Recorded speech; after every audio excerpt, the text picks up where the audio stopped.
क्या 2026 दुनिया का सबसे गर्म साल होगा और क्या भारत में गर्मी से भयंकर तबाही मचेगी? ये सवाल इसलिए अहम हो जाता है क्योंकि दुनिया के जो 100 सबसे गर्म शहर हैं उसमें 95 भारत के हैं। और जिस तरीके से अप्रैल के महीने में ही पारा कहीं 45 डिग्री, कहीं 46 डिग्री, कहीं 47 डिग्री लगातार बना हुआ है, लोग उबल रहे हैं। इसलिए बड़ा सवाल पैदा होता है कि आखिर इस साल गर्मी ज़्यादा क्यों पड़ेगी? ये बड़ा सवाल है। पूरा वीडियो में आपको बताऊंगा कि आखिर 2026 में इतनी भयंकर गर्मी क्यों पड़ रही है, अल नीनो क्या है, उसका भी जिक्र करेंगे।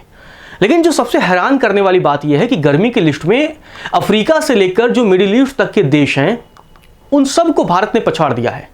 यूएई हो, सऊदी हो, तमाम ये देश हैं जो रेगिस्तान में हैं, जहां पेड़ पौधे नहीं हैं। उससे ज़्यादा गर्मी भारत में पड़ रही है, जहां पर नदियां हैं, जहां पर पेड़ पौधे हैं, सब कुछ है। क्यों? आखिर भारत क्यों? क्योंकि रेगिस्तान से ज़्यादा गर्मी अब भारत में पड़ने लगी है। और क्या इसके लिए असली जिम्मेदार अल नीनो है? और अगर ये अल नीनो आता है जिसकी चर्चा हो रही है तो कितनी तबाही मचेगी, विस्तार से आपको बताता हूं। लेकिन उससे पहले अगर आप लोगों ने लोक सेवा न्यूज़ को सब्सक्राइब नहीं किया है तो आप चैनल को सब्सक्राइब कर लें। दरअसल अप्रैल 2026 में भीषण गर्मी के मुख्य वजहों में से एक अल नीनो इम्पैक्ट माना जाता है, दूसरा हीट वेव माना जाता है, मतलब हीट डोम, ऊपरी वायुमंडल में उच्च दबाव पड़ता है, और तीसरा एक जो अहम वजह है वो है क्लाइमेट चेंज। और इसके चलते क्या होता है, आसमान एकदम साफ होता है और सूरज की किरणें सीधे धरती से टकराती हैं और उन्हें तपाती हैं, जिसका तपन हम और आप महसूस कर रहे हैं। मौसम के वैज्ञानिक मॉडल अब साफ साफ ये इस बात का जिक्र कर रहे हैं और बता रहे हैं कि 2026 के बाद के जो महीने हैं उसमें अल नीनो बनने वाला है, और इससे कुछ लोग सुपर अल नीनो या गॉडजिला अल नीनो भी कह रहे हैं। और अगर ऐसा होता है तो अभी तो अप्रैल में गर्मी ने लोगों को तपाया है, इसके बाद मई, जून, जुलाई तक इसका इम्पैक्ट देखने को मिलेगा। विश्व मौसम संगठन ने भी अप्रैल 2026 में ही चेतावनी दी है कि मई से जुलाई 2026 तक अल नीनो शुरू हो सकता है। और अगर ऐसा होता है तो बहुत दिक्कतें आने वाली हैं, क्योंकि ये धीरे धीरे और मजबूत हो जाएगा। और अभी शुरुआत में ही समुद्र की जो सतह का तापमान औसत के आसपास है, लेकिन अंदरूनी पानी पहले से ही गर्म हो चुका है, जो अल नीनो का मुख्य संकेत है। अब मैंने कई बार जिक्र कर दिया अल नीनो का। अब आप सोच रहे होंगे आखिर यार ये अल नीनो क्या बला है, और ये ऐसी कौन सी बला है जो दुनिया में गर्मी बढ़ाती है? ये कौन सी बला है जिसके चक्कर में हम और आप तप रहे हैं, झुलस रहे हैं? अल नीनो क्या है वो आपको बताता हूँ आसान शब्दों में। दरअसल प्रशांत महासागर में उष्ण कटिबंधी, यहाँ बचपन में आपने सुना होगा, इंग्लिश वालों के लिए ट्रॉपिकल, ये जो इलाका है वहाँ समुद्र की जो सतह के तापमान में होने वाली एक असामान्य और प्राकृतिक गर्मी है जो हर 2 से 7 साल में होती है। और इसकी वजह से कमज़ोर हवाएं गर्म पानी को पूर्व की ओर ढकेलती रहती हैं, और इसका इम्पैक्ट ये होता है कि दुनिया में कई इलाके बाढ़ से ग्रसित हो जाते हैं और कई जगहों पर सूखा आता है।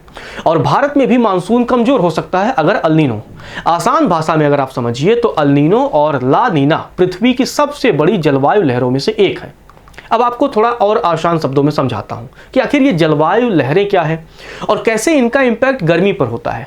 दरअसल पानी का सतह, जो प्रशांत महासागर है, दुनिया का सबसे बड़ा महासागर है, उसकी जब पानी के सतह ऊपर बहुत गर्म हो जाता है तो जो हवाएं चलती हैं वो दुनिया में गर्मी फैलाती हैं। इसका सीधा आप मतलब समझिए कूलर से। आपके अगर घर में कूलर होगा, आप यूज करते होंगे, तो आप आसानी समझिए। कूलर में अब कई लोग पानी, ठंडा पानी डालते हैं, बर्फ़ डालते हैं। क्यों? क्योंकि जब हवा कूलर से निकले तो आपको ठंडक महसूस कराए। लेकिन क्या होगा कि अगर आप अपने कूलर में खौलता हुआ पानी डाल दें, तब क्या होगा? हवाएं तो गर्म निकलेंगी और वो आपको तपाएंगी। तो ऐसा ही दुनिया के साथ हो रहा है। तो प्रशांत महासागर एक कूलर की तरह काम कर रहा है, जिसकी हवाएं, गर्म हवाएं, क्योंकि पानी वहाँ गर्म हो चुका है और वो गर्म पानी पूरी दुनिया में गर्मी फैला रहा है।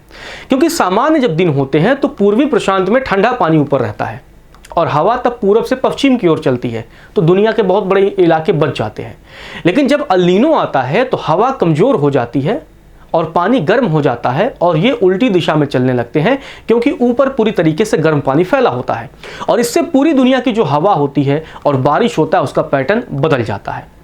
अब साइंटिफिक रीजन ये है कि गर्म पानी से हवा ऊपर उठती है, जिससे आसपास के इलाकों में कम दबाव बनता है, बारिश बढ़ जाती है। मतलब प्रशांत के आसपास के जो इलाके होंगे वहाँ पर बारिश ज़्यादा होगी और जो दूर के इलाके हैं वहाँ सूखा पड़ने की संभावना ज़्यादा रहती है। और इसी दरमियान जब लाल नीना होता है तो इसका उल्टा होता है, जिससे प्रशांत महासागर का पानी ठंडा होता जाता है। अल नीनो हर 2 से 7 साल में आता है और 9 से 12 महीने तक रहता है और इस दरमियान पूरी दुनिया में ये अपनी तबाही मचाता है। अगर यह सुपर अल नीनो बना तो भारत में मानसून की जो बारिश है वो भी अनियमित हो सकती है। वैज्ञानिक कहते हैं कि दक्षिण एशिया में सूखा पड़ने की संभावना बढ़ जाती है और उत्तर और पूर्वी भारत में पहले से ही गर्मी है तो अल नीनो इसे और बढ़ा सकता है। दुनिया में जो सूखा होता है ऑस्ट्रेलिया और इंडोनेशिया को परेशान करता है, जबकि दक्षिण अमेरिका और पूर्वी अफ्रीका में बाढ़ आ सकती है। अब एक और रीजन है, नेक्स्ट रीजन क्या है, वो है वार्म नाइट दिक्कत बढ़ा रही है। जी हाँ, जो रात की गर्मी है वो सबसे चिंताजनक बन जाती है, क्योंकि पहले क्या होता था, रातें ठंडी होती थी, दिन गर्म होता था, लेकिन अब रातें भी गर्म होने लगी हैं। इससे रात के समय भी तापमान अधिक रहने की वजह से इन्वायरमेंट को ठंडा होने का समय नहीं मिल पाता है। इसको वार्म नाइट कहा जाता है। जो भारतीय मौसम विज्ञान विभाग है उसने कई क्षेत्रों में हीट वेव की भी चेतावनी जारी की है। मौसम विभाग का कहना है कि आने वाले कुछ दिनों तक स्थिति ऐसे ही बने रहने की संभावना है और पिछले 1 दशक में भारत के शहरों में वार्म नाइट में 32% का इजाफा हो चुका है। अब आप समझिए कि 1 दशक 10 सालों में ही। इसका मुख्य रीजन क्या है, क्योंकि अब हर जगह ईंट और कंक्रीट के मकान बने हैं। पिछले साल अगर 2025 की बात करें तो फरवरी खत्म होते होते रात का तापमान बढ़ गया था। अधिकतर जगहों पर 3 से लेकर 5 डिग्री तक बढ़ोतरी दर्ज की गई थी। अब नुकसान क्या क्या होता है कि जब भीषण गर्मी होती है, हीट वेव चलता है, तो उसका साइड इफेक्ट क्या है। तो मेडिकल एक्सपर्ट्स कहते हैं कि दिन में अगर गर्मी पड़ती है तो रात में शरीर ठंडा होकर रिकवर कर लेता है, लेकिन जब गर्म रातों में भी राहत नहीं मिलती है तो इससे डिहाइड्रेशन होता है, नींद खराब होता है, हाई ब्लड प्रेशर होता है, थकान होता है, चिड़चिड़ापन होता है और हीट स्ट्रोक का खतरा भी बढ़ जाता है।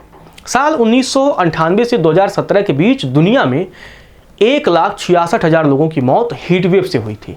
भारत में 2023 में 48,000 हीट स्ट्रोक केस और 159 मौतें दर्ज की गई थी। सीएससी की रिपोर्ट की अगर माने तो 2030 तक भारत में ग्लोबल वार्मिंग से 5.8% वर्किंग आवर्स गंवाने का भी अनुमान है।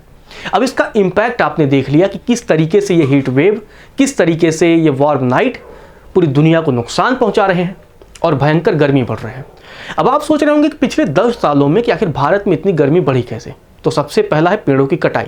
लगातार हमने इतने पेड़ काट दिए कि उन पेड़ों को, उनसे जो ऑक्सीजन हमें मिलता था वो कम होता गया। दूसरा, हर जगह भी ईंट और कंक्रीट के मकान हैं, तो वो क्या करते हैं, और सड़कें भी हर जगह हैं, तो वो गर्मी को ऑब्जर्व करके रखते हैं और रात में उसको बाहर निकालते हैं। पहले क्या होता था कि जब झोपड़ी या घास फूस के जिनके लोग मकान होते थे तो उनमें गर्मी ऑब्जर्व नहीं करता था। वो दिन तक तो हल्का, उसमें आप जब भी देखेंगे किसी भी आप पत्ते को छुएंगे तो पत्ता थोड़ी देर गर्म, भले से सूरज की रोशनी थोड़ा ज़्यादा हो जाए, लेकिन जैसे ही सूरज की रोशनी हटेगी वो पत्ता या पत्ती अपने आप ठंडक हो जाती है। तो पहले क्या था, इसलिए रातें ज़्यादा गर्म महसूस नहीं होती थी।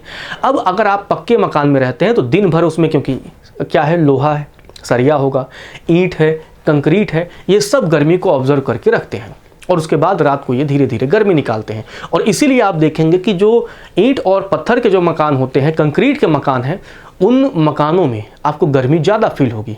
वहीं अगर आप किसी झोपड़ी में जाके बैठेंगे, कितनी भी तपते धूप बाहर कितनी भी तेज ना हो, उतनी गर्मी आपको महसूस नहीं होगी, क्योंकि वहाँ पर वेंटिलेशन अच्छा होता है और वो गर्मी को सोखता नहीं है। तो ये भी एक बड़ा कारण है। लेकिन इसमें आप लोगों से यही निवेदन है कि अगर बहुत ज़रूरी काम ना हो तो आप लोग घर से बाहर मत निकलिए, क्योंकि जिस तरीके का हीट वेव चल रहा है, जिस तरीके की गर्मी है, वो आपके लिए जोखिम पैदा कर सकती है और आपसे आपका परिवार जुड़ा होता है, तो ऐसे में रिस्क लेने से आप बचें। लेकिन उन मज़दूरों के लिए भी हम क्या कर सकते हैं, जो श्रमिक हैं, जो रिक्शा चलाते हैं, जो डिलीवरी बॉय का काम कर रहे हैं, वो भीषण गर्मी में काम कर रहे हैं, तो उनके लिए सलाम है और उनकी क्या अपील करें, क्योंकि वो रोजी रोटी के लिए तो अपना काम कर रहे हैं। तो ये ओवरऑल पूरा डेटा था। उम्मीद है आपको वीडियो पसंद आया होगा।